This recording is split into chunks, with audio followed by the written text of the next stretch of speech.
ഈശോയുടെ മാധുര്യമുള്ള തിരുഹൃദയമേ, ഞങ്ങളെ അനുഗ്രഹിക്കണമേ. ഇവിടെ SH സിസ്റ്റേഴ്സിൻ്റെ കോൺവെൻറ്റിലാണ്. ദൈവത്തിന് സ്തുതി. ഏറ്റവും സ്നേഹമുള്ളവരെ, ഈശോയുടെ തിരുഹൃദയത്തിൻ്റെ നാമത്തിൽ സ്ഥാപിക്കപ്പെട്ട തിരുഹൃദയ സന്യാസിനികളുടെ SH സിസ്റ്റേഴ്സിൻ്റെ അരുണാചലിലുള്ള സെപ്പ എന്ന് പറയുന്ന സ്ഥലത്തെ കോൺവെന്റിലാണ് ഇപ്പോൾ ഞാൻ നിൽക്കുന്നത്. എനിക്ക് വളരെയധികം ഭക്തിയും മാധ്യസ്ഥവും ഈശോയിൽ നിന്ന് ലഭിച്ചിട്ടുണ്ട്.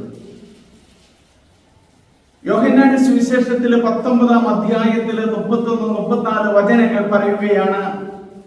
പടയാളികൾ ഒരുവൻ കുന്തം കൊണ്ട് കുത്തി, ഉടനെ രക്തവും വെള്ളവും ഒഴുകി ആ കണ്ടയാൾ സാക്ഷ്യപ്പെടുത്തിയിരിക്കുന്നു. ഈശോയുടെ തിരുഹൃദയത്തിന്റെ സന്യാസികൾ എന്നും പ്രാർത്ഥിക്കുന്ന ഒരു സ്ഥലമാണ് ഈ സെപ്പ എന്ന് പറയുന്ന ഗ്രാമത്തില്. എത്രയോ ആളുകള് യേശുവിനെ അറിഞ്ഞു കഴിഞ്ഞു. ഏതാനും മിനിറ്റുകൾക്ക് മുമ്പ് ഈ സെപ്പ എന്ന് പറയുന്ന ആ സ്ഥലത്തുള്ള ഒരു വലിയ പട്ടണമാണ്. അവിടെയുള്ള ഒരു ചെറിയ സ്ഥലത്ത് ഞങ്ങൾ പോവുകയുണ്ടായി. അവിടെ മാത്രം 66 കത്തോലിക്ക കുടുംബങ്ങള് ഈ ചെറിയൊരു കാലഘട്ടം കൊണ്ട് അറിഞ്ഞു. കാരണം അവർ യേശുവിന്റെ ചങ്കിൽ നിന്നും ഒഴുകിയ, ഹൃദയത്തിൽ നിന്നും ഒഴുകിയ ആ തിരുരക്തവും തിരുവെള്ളവും അവർ കണ്ടു, അനുഭവിച്ചു. ഈശോയുടെ തിരുഹൃദയത്തോട് ഭക്തിയുള്ളവരെ ആരെയും ഈശോ ഉപേക്ഷിക്കുകയില്ല എന്ന് മാർഗരറ്റ് മേരി ഹലക്കോക്കിന് ഈശോ പ്രത്യക്ഷപ്പെട്ട് പറഞ്ഞു. സിസ്റ്റർ അന്നയുടെ വീട്ടില് വളരെ മനോഹരമായ പ്രാർത്ഥനാമുറി കണ്ടപ്പോൾ, ദൈവമേ, എത്രയോ മനോഹരമായിട്ടാണ് ആ സിസ്റ്റർ അലങ്കരിച്ചു വെച്ചിരിക്കുന്നത്. അമ്മയും ആ മക്കളും ഇന്നും മുട്ടുകുത്തി ദീർഘനേരം പ്രാർത്ഥിക്കുന്ന ഒരു കുടുംബമാണ്.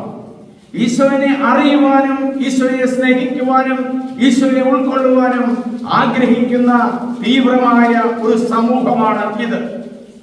എമൗസിലേക്ക് കടന്നു പോകുന്ന ആ ശിഷ്യന്മാരുടെ കൂടെ യേശു രഹസ്യമായി കടന്നു ചെന്നില്ലേ, നിങ്ങൾ എന്തിനെ കുറിച്ചാണ് സംസാരിക്കുന്നത്? ഈശോയുടെ വിലാപം, ഈശോയുടെ തിരുഹൃദയം വന്നപ്പോൾ കുത്തി തുറക്കപ്പെട്ടതാണെന്ന് നമുക്കറിയാം. ആ തുറക്കപ്പെട്ട ഹൃദയവും അവിടുത്തെ മുറിവുകളും കാണാതെയാണ് ശിഷ്യന്മാർ പോകുന്നത്. അവരുടെ യാത്രയുടെ അവസാനം ഈശോയെ അവർ ക്ഷണിക്കുകയാണ്. ആ അവസരത്തിൽ അപ്പമെടുത്ത് വാഴ്ത്തി കൊടുത്തപ്പോൾ അവരുടെ കണ്ണ് തുറക്കപ്പെട്ടു. ആ ഹൃദയത്തിൽ നിന്നും ഒഴുകിയ ആ വെള്ളവും ആ രക്തവും ഇന്നും അവസാനിക്കാത്തതാണ്. ലോകത്തിന്റെ എത്രയോ സ്ഥലങ്ങളിലാണ് ഈശോയുടെ തിരുഹൃദയത്തിന് പ്രതിഷ്ഠിക്കപ്പെട്ടിരിക്കുന്നത്.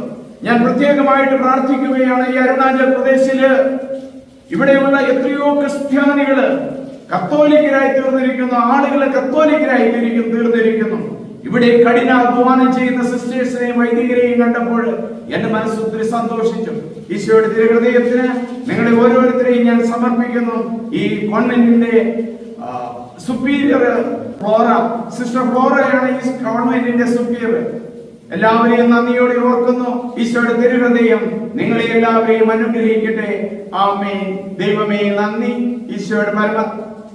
ഈശോയുടെ മാധുര്യമുള്ള തിരുഹൃദയമേ, ഞങ്ങളെ അനുഗ്രഹിക്കണമേ.